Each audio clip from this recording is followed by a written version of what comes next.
Hello everyone, and welcome back to our channel. Today, we're diving into one of the most controversial political decisions in recent memory, the White House's move to freeze all federal aid programs. This decision, which was leaked in a memo late Monday night, has sent shockwaves across the country, impacting everything from nonprofit organizations and small businesses to state and local government grants. But what does this actually mean for the American people? And more importantly, what are the long-term consequences? Let's break it down. First, let's talk about what this freeze entails. According to reports, the Office of Management and Budget, OMB, issued a directive requiring an immediate halt to all federal aid programs starting Tuesday at 5 p.m. Eastern Time. The official reason given: a need to review these programs to ensure they align with President Biden's policy priorities. The main areas under scrutiny include diversity, equity, and inclusion, DEI,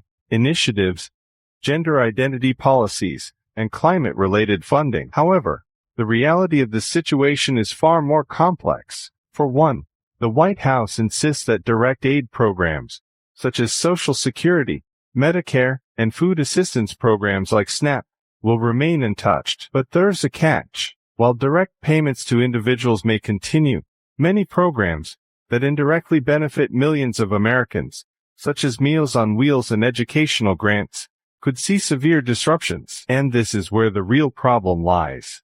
Let's take a closer look at some of the groups that will be most affected. Nonprofits that rely on federal grants to provide essential services may face sudden budget shortfalls, potentially forcing them to cut programs or shut down entirely. Universities that depend on federal research funding could see delays or cancellations of key projects. Small businesses that were counting on federal loans to stay afloat might now find themselves struggling to make ends meet. And state governments, which often use federal funds to support infrastructure projects and public health initiatives, may have to scramble to fill the gaps. Naturally, this move has sparked outrage among Democrats and advocacy groups. Senate Minority Leader Chuck Schumer wasted no time in condemning the decision, calling it a direct attack on working families. Reports indicate that House Democrats have already scheduled emergency meetings to discuss potential legal and legislative countermeasures. Meanwhile,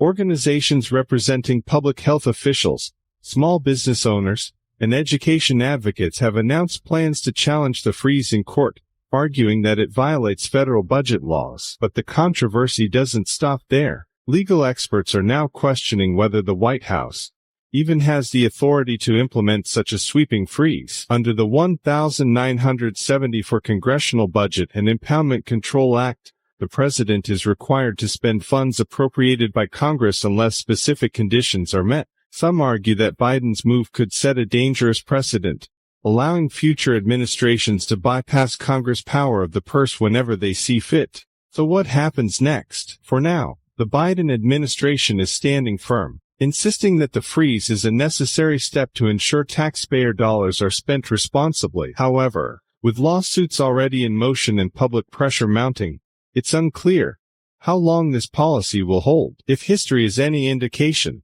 legal battles over budgetary authority can drag on for months, if not years. In the meantime, millions of Americans are left wondering what this means for them. Will their local community programs survive? Will their small business loans be delayed indefinitely? Will universities have to cancel critical research projects? These are the questions that remain unanswered, and until more clarity emerges, uncertainty will continue to loom over the nation. As always, we'll be keeping a close eye on developments and bringing you the latest updates. If you found this analysis helpful, be sure to like, subscribe, and hit that notification bell so you don't miss any future content. And of course, let us know your thoughts in the comments below. Do you think this federal aid freeze is justified, or is it an overreach of executive power? We'd love to hear from you. Thanks for watching, and we'll see you next time.